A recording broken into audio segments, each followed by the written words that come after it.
আজ আমরা শুনব তাও তে চিংয়ের অষ্টম সূত্র। এটি এক গভীর ব্যক্তির দৃষ্টিভঙ্গি। লাওসে এর সহজ অথচ গভীর শিক্ষা। লাওসে বলেন, জ্ঞানী ব্যক্তি জীবনের কোনো কিছুর মালিক হতে চান না। তিনি তার কর্তব্য পালন করেন, কিন্তু কখনো কৃতিত্বের দাবি করেন না, কারণ তিনি জানেন বিশ্বব্রহ্মাণ্ডে কিছুই সত্যিকার অর্থে আমার নয়। জীবনের সব কিছুই এক স্বাভাবিক ধারায় ঘটে চলে। সূর্য ওঠে, বাতাস বয়, নদী বয়ে চলে, বৃক্ষ নিজে থেকেই ফল দেয়। এই বিশাল জীবনের সঙ্গে তাল মিলিয়ে চলাটাই প্রকৃত বুদ্ধিমানের কাজ। কিন্তু আমাদের সমাজে আমরা প্রায়শই বিপরীত আচরণ করি। আমরা কিছু করলেই মনে করি এটা আমার কৃতিত্ব, আমি না করলে এটা হতো না।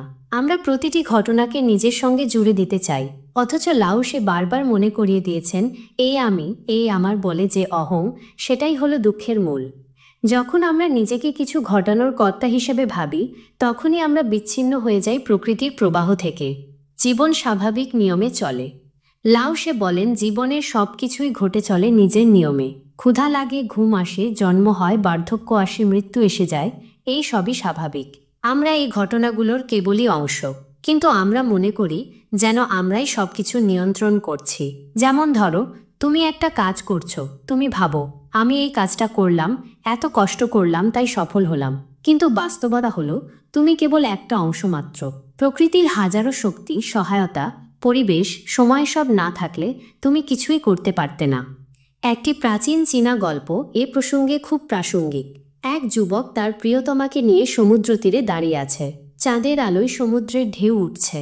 যুবক মজা করে বলে, ঢেউ ওঠো। আর তখনই ঢেউ এসে আছড়ে পড়ে। প্রিয়তমা বিস্ময়ে বলে, তুমি তো জাদুকর, সমুদ্র তোমার কথা শুনছে। কিন্তু সত্যিই কি তাই? ঢেউ তো উঠছিলই। ছেলেটির কথার সঙ্গে তার কোনো সম্পর্ক ছিল না। আমরাও ঠিক এভাবেই প্রতিনিয়ত নিজেদের কৃতিত্ব দিয়ে নিজেকে বড় ভাবি, অথচ প্রকৃতি চলছিল নিজের ছন্দে। যিনি কৃতিত্ব চান না, তাকে কৃতিত্ব থেকে বঞ্চিত করা যায় না। লাওসে বলেন যে ব্যক্তি কৃতিত্ব দাবি করেন না, তাকে কখনো কৃতিত্ব থেকে বঞ্চিত করা যায় না, কারণ তিনি কিছু দাবি করেন না। দাবি না থাকলে ক্ষতিও নেই, বঞ্চনার অভিজ্ঞতাও নেই, কারণ তার ভিতরে অভাব নেই। অন্যদিকে যে মানুষ প্রতিটি কাজের জন্য স্বীকৃতি চায়, তার মধ্যে রয়েছে এক ধরনের অসম্পূর্ণতা। সে কাজ করে স্বস্তির জন্য নয়, বরং বাহবা পাওয়ার জন্য। আর সেই বাহবা না পেলেই সে কষ্ট পায়। উদাহরণস্বরূপ ধরো, একজন মানুষ দরিদ্রদের খাবার দিচ্ছেন। যদি তিনি নিঃস্বার্থভাবে দেন, তাহলে তার মুখে থাকবে শান্তির হাসি। কিন্তু যদি তিনি চান লোকে জানুক আমি কত দান করেছি, তবে কোনো পত্রিকায় নাম না ছাপলে বা কেউ তাকে ধন্যবাদ না দিলে তিনি কষ্ট পাবেন। সেই কষ্টই দেখায় তিনি সত্যিই দান করতে চাননি, তিনি চেয়েছিলেন প্রশংসা। মা আর সন্তানের গল্প। একজন মা তার সন্তানকে বড় করেন। প্রতিদিন অসংখ্য ত্যাগ, ভালোবাসা, কষ্ট, না বলা আবেগের মধ্যে দিয়ে যান। কিন্তু যদি তিনি সেই কাজকে ভালোবাসা ও আনন্দ হিসেবে নেন, তবে তিনি কখনো বলে বেড়াবেন না আমি কত কষ্ট করেছি। বরং তিনি অনুভব করবেন, এই জীবনে এই ত্যাগ করার সুযোগ পাওয়াটাই আমার সৌভাগ্য। কিন্তু যদি সেই মায়ের মধ্যে দাবি জন্ম নেয়, যদি তিনি ভাবেন আমি যত কিছু করেছি, এখন তার বদলে আমায় সম্মান করতে হবে, তবে ছোট একটা ভুল কথাতেই তার মনে হবে সন্তানের কৃতজ্ঞতা নেই। লাওসে বলেন, জ্ঞানী মা দাবি করেন না, তিনি ভালোবাসেন নিঃশর্তভাবে, কারণ তিনি জানেন ভালোবাসার প্রকৃত শক্তি লুকিয়ে আছে দেওয়ার মধ্যে, পাওয়ার মধ্যে নয়। জ্ঞানী ব্যক্তির দৃষ্টিভঙ্গি। তাহলে জ্ঞানী কে? জ্ঞানী ব্যক্তি নিজের সঙ্গে প্রকৃতির ছন্দ মেলান। তারা জীবনের প্রতিটি পর্যায়কে যেমন আছে তেমনভাবে মেনে নেন। শৈশব আসে, তারা খেলে বেড়ান। যৌবন আসে, তারা স্বপ্ন দেখে। বার্ধক্য আসে, তারা সেখানেও সৌন্দর্য খুঁজে পান। মৃত্যু আসে, তারা সেটিকেও স্বাগত জানান। তারা জানেন যৌবনের মালিকানা চাইলে বার্ধক্য তোমাকে কষ্ট দেবে, কিন্তু যদি তুমি প্রতিটি রূপকেই স্বাভাবিকভাবে মেনে নাও, তবে জীবন তোমার শত্রু হয়ে দাঁড়াবে না। জ্ঞানী ব্যক্তি কাজ করেন, কিন্তু সেই কাজের মালিক হতে চান না। তারা জীবনের প্রতিটি পরিস্থিতিতে নিঃসঙ্গ হতে পারেন, কিন্তু অশান্ত হন না। তারা কৃতিত্ব পান না, তবুও তৃপ্ত থাকেন। তাদের জন্য জীবন এক ধরনের উপাসনা, কর্ম, কর্তব্য ও নিঃস্বার্থতা। লাওসে বলেন, জ্ঞানী ব্যক্তি কাজ করেন, কিন্তু কাজ করে অহং তৈরি করেন না। তারা কর্ম করেন নিজের স্বভাব অনুযায়ী, যেমন নদী প্রবাহিত হয় নিজের গতিতে।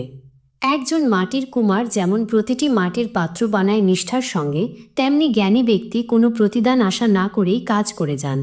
যখন কাজ শেষ হয়, তিনি চুপচাপ সরে যান, কারণ তার মনে নেই কোনো চিহ্ন রাখার বাসনা।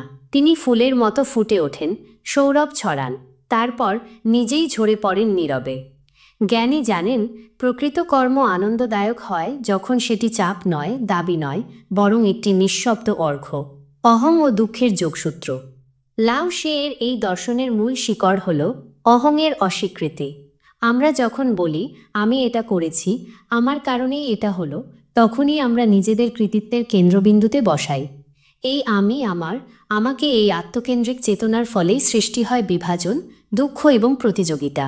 তোমার কাজ কেউ চুরি করলে তুমি কষ্ট পাও, কারণ তুমি তা নিজের বলেই ভাবো। কিন্তু যদি তুমি মনে করো আমি শুধু কাজ করলাম, বাকিটা জীবনের অনুগ্রহ, তবে কেউ যদি কৃতিত্ব নিয়েও ফেলে, তুমি ভেঙে পড়বে না। একজন সত্যিকারের বুদ্ধিমান মানুষ বলেন না আমি এটা করেছি, তিনি বলেন আমি তো শুধু হাত বাড়িয়ে দিলাম, প্রকৃতি কাজটা করিয়ে নিল। এটাই হলো মুক্তি, প্রকৃতি থেকে শিক্ষা। লাও সে আমাদের প্রকৃতি থেকে শিক্ষা নিতে বলেন। সূর্য কখনো বলে না আমি আলো দিচ্ছি, সে কেবল দেয়। নদী কখনো বলে না আমি পিপাসা মেটাচ্ছি, সে কেবল বয়ে চলে। বৃক্ষ কখনো বলে না আমার কারণে ফল, সে শুধু তার ধ্যানের মতো দাঁড়িয়ে থাকে। জ্ঞানী ব্যক্তিও তেমনি, তারা জীবনের প্রতিটি কাজকে নিজের অস্তিত্বের অংশ মনে করেন, আলাদা কিছু নয়। তারা বলেন না আমি সাহায্য করলাম, তারা অনুভব করেন আমার ভেতর দিয়ে সাহায্য নিজেই প্রকাশ পেল। এই উপলব্ধি তাকে কৃতিত্বের লোভ থেকে মুক্ত করে, তাকে পরিপূর্ণ শান্তি দেয়। আমাদের জীবনের দিকে ফিরে তাকানো, চলো নিজের জীবনের দিকে তাকাই। আমরা যা কিছু করেছি, একটা পরীক্ষায় পাশ, একটা চাকরি পাওয়া, কাউকে সাহায্য করা, সবই কি একমাত্র আমাদের কারণেই হয়েছে? না।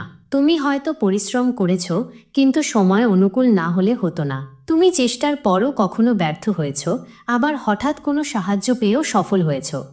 এইসব ঘটনাই প্রমাণ করে তুমি কেবল একজন অংশগ্রহণকারী, কর্তা নও।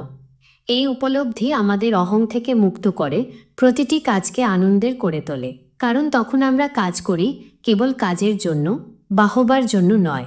এই মানসিকতা আমাদের শান্ত করে, আত্মবিশ্বাসী করে তোলে। শেষ কথা, জ্ঞানীর পথ ধরে চলা। বন্ধুরা, জীবন যদি আমরা ভালোবেসে দেখি, তাহলে বুঝতে পারি সব কিছুই ঘটছে এক নিঃশব্দ সুরে, এক অদৃশ্য ছন্দে। আমরা কেউই আসলে কর্তা নই, আমরা কেবলই স্রোতের অংশ। লাও সে আমাদের শেখান কাজ করো, ভালোবেসে করো, কিন্তু কৃতিত্বের দাবি করো না। যা দেওয়ার তা দাও নিঃশব্দে, যা পাওয়ার তা আসবে নিজে থেকেই, ঠিক সময় মতো। জীবনের শ্রেষ্ঠ রূপটা আমরা তখনই দেখতে পাই যখন আমরা কিছু চাই না, কিছু ধরে রাখতে চাই না, শুধু থাকি, শুধু ভালোবাসি, শুধু প্রবাহিত হই জলের মতো। চলো আমরা গড়ে তুলি এমন এক জীবন যেখানে কাজ হয় কর্তব্যবোধ থেকে, আর ভালোবাসা হয় নিঃস্বার্থ, গভীর ও শান্ত। যদি এই উপলব্ধি তোমার হৃদয়ে শান্তির রেখা এঁকে দেয়, তবে একটুখানি ভালোবাসা দেখাও, একটা লাইক দিও, তোমার অনুভূতি জানাও, কমেন্টে শেয়ার করো যাদের জানা দরকার, আর সাবস্ক্রাইব করে পাশে থেকো আমাদের এগিয়ে যাও চ্যানেলের। চলো আমরা একসাথে এগিয়ে যাই নীরবতার, সত্যের আর আলোর পথে।